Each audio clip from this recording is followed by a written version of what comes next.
जय हिंद दोस्तों, मैं दिशा आपका स्वागत करती हूं अपने आदर्श पूर्व IAS ग्रुप में। आज हम पॉलिटी की NCERT में 5वां अध्याय शुरू करेंगे जिसका नाम है पंचायती राज। तो आज हम इस चैप्टर में पढ़ेंगे कि लोग अपने प्रतिनिधि कैसे चुनते हैं, है ना, और ग्रामीण क्षेत्रों में जो प्रतिनिधि चुने जाते हैं वो निर्णय कैसे लेते हैं और उनके निर्णय उनके आसपास के गांव या व्यक्तियों को या समूहों को कैसे प्रभावित करते हैं। आज हम इस विषय में है ना। चलिए सबसे पहले जानते हैं ग्राम सभा क्या होती है। देखिए, ग्राम सभा एक पंचायत के क्षेत्र में रहने वाले सभी वयस्कों की सभा होती है।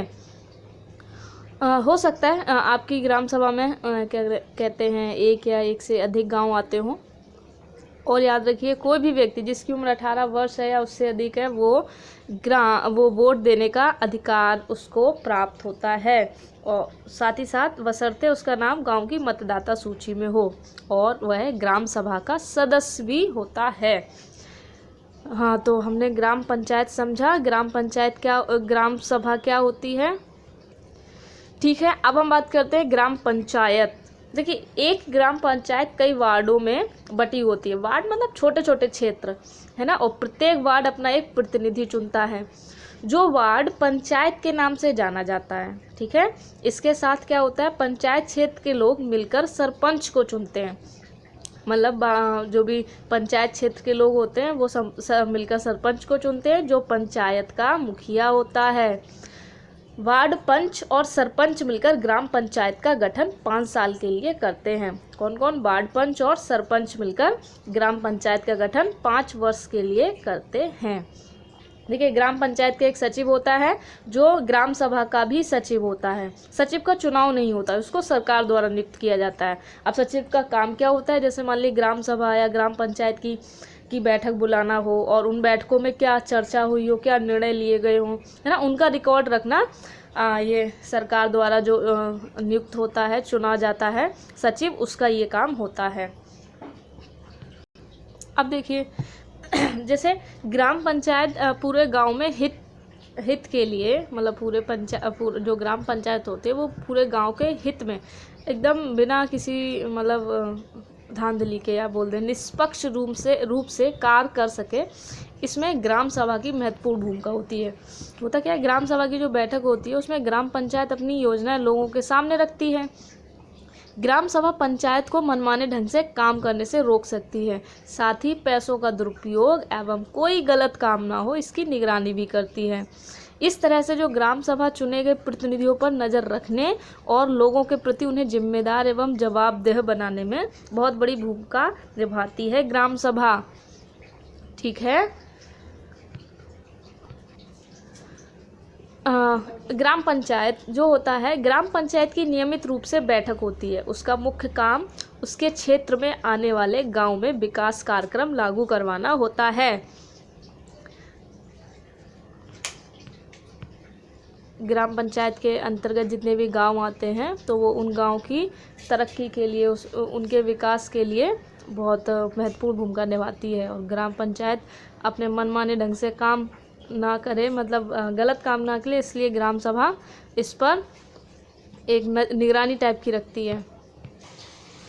जो ग्राम सभा होती है वही ग्राम पंचायत के कामों को स्वीकृति भी देती है, तभी पंचायत अपना काम कर पाती है। अगर ग्राम सभा में तो बहुत सारे लोग आते हैं, है ना, अगर उनको लगता है इनके द्वारा बनाए गए जो काम है वो ठीक है, तो अगर ग्राम सभा राजी है तो फिर पंचायत अपने काम कर सकती है।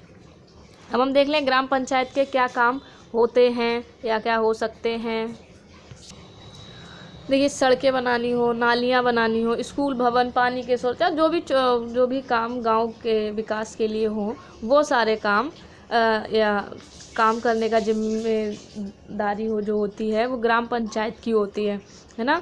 और साथ ही साथ स्थानीय कर लगाना, उसको इकट्ठा करना, गांव के लोगों को रोजगार संबंधी सरकारी योजनाएं लागू करवाना, ये ग्राम पंचायत के कुछ महत्वपूर्ण काम हैं। अब ग्राम पंचायत को आमदनी के स्रोत कहाँ से मिलते हैं? देखिए, जैसे घरों एवं बाज़ारों पर जो टैक्स लगता है ना, उससे इन्हें राशि मिलती है ग्राम पंचायत को। फिर विभिन्न सरकारी विभागों द्वारा कुछ नई योजनाएं चलाई जाती हैं ना, योजनाओं की राशि जो जनपद एवं जिला पंचायत द्वारा ग्राम पंचायत को दी जाती है। ठीक है। फिर समुदाय के काम के लिए मिलने वाले दान, कभी कभी क्या होता है मतलब समुदाय का कोई भी काम हो उसको जो दान दिया जाता है उससे भी इनकी आमदनी का वो एक स्रोत है। कभी कभी कुछ राज्यों में क्या होता है, ग्राम सभाएं जो होती हैं वो काम करने के लिए समितियां बनाती हैं। जैसे निर्माण समिति, मान ली उन्हें कोई किसी भी चीज़ का निर्माण करना हो तो वह निर्माण समिति वो काम सारा करेगी। इन समितियों में क्या होता है, इन समितियों में कुछ ग्राम सभा के सदस्य होते हैं तो कुछ ग्राम पंचायत के। ये दोनों मिलकर गांव के विकास के लिए काम करते हैं। मतलब बहुत बड़े बड़े अगर कह सकते हैं काम करने हो तो ये समितियों में करते हैं, है ना, जिसमें ग्राम सभा और ग्राम पंचायत के लोग शामिल रहते हैं। देखिए, पंचायत के 3 स्तर होते हैं। ग्राम सभा और पंचायत के बारे में तो हम पढ़ ही चुके हैं और शायद आप सबको समझ में भी आया होगा। अब पंचायती राज व्यवस्था, अब हम इसकी बात करते हैं। जो पंचायती राज व्यवस्था होती है वो ऐसी प्रक्रिया है जिसके द्वारा लोग अपनी सरकार में भाग लेते हैं। पंचायती राज व्यवस्था लोकतांत्रिक सरकार की पहली पीढ़ी है। ग्राम पंचायत ग्राम सभा के प्रति मतलब जवाबदेह होती है, क्योंकि ग्राम सभा के लोग ही उसको चुनते हैं। जैसे मान लीजिए कोई सरकार है, वो जनता के प्रति मतलब जवाबदेही होती है। वैसे ही एक छोटे स्तर पर हम बात करें तो जो अपनी ये जो ग्राम पंचायत होती है वो ग्राम सभा के प्रति जवाबदेह होती है। ग्राम सभा उसको मनमाने ढंग से कार्य करने के लिए रोकती है, निगरानी रखती है।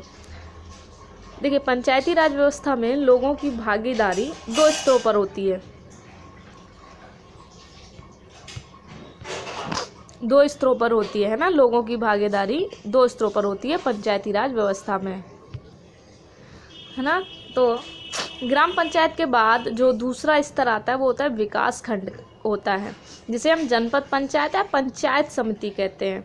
अब आपको बता दें, पंचायत समिति में कई ग्राम पंचायतें आती हैं और पंचायत समिति के ऊपर होता है जिला पंचायत या जिला परिषद। यह इसका तीसरा स्तर होता है। जिला स्तर एक जिले के स्तर पर विकास की योजनाएं बनाती है। पंचायत समिति की मदद से जिला परिषद सभी पंचायतों में आवंटित राशि के वितरण की व्यवस्था करती है। तो सबसे पहले आया अपना ग्राम पंचायत। ग्राम पंचायत के ऊपर होता है विकास खंड, जिसको हम जनपद पंचायत या पंचायत समिति कहते हैं, और जनपद पंचायत या पंचायत समिति के ऊपर होता है एक अपना जिला पंचायत, जिसको हम जिला परिषद भी कहते हैं। अब देखिए, संविधान में दिए गए निर्देशों के आधार पर देश के हर राज्य ने पंचायत से जुड़े कानून बनाए हैं। इसलिए पंचायत संबंधी कानून हर राज्य में कुछ अलग अलग हो सकते हैं। ऐसा नहीं कि हर एक राज्य में पंचायत कानून एक जैसे हों, ये जरूरी नहीं है ना। इसके पीछे मुख्य विचार यही है कि अपने गांव की व्यवस्था में लोगों की भागीदारी बढ़े और उन्हें अपनी आवाज़ उठाने के लिए ज़्यादा से ज़्यादा मौका मिले। ठीक ना दोस्तों,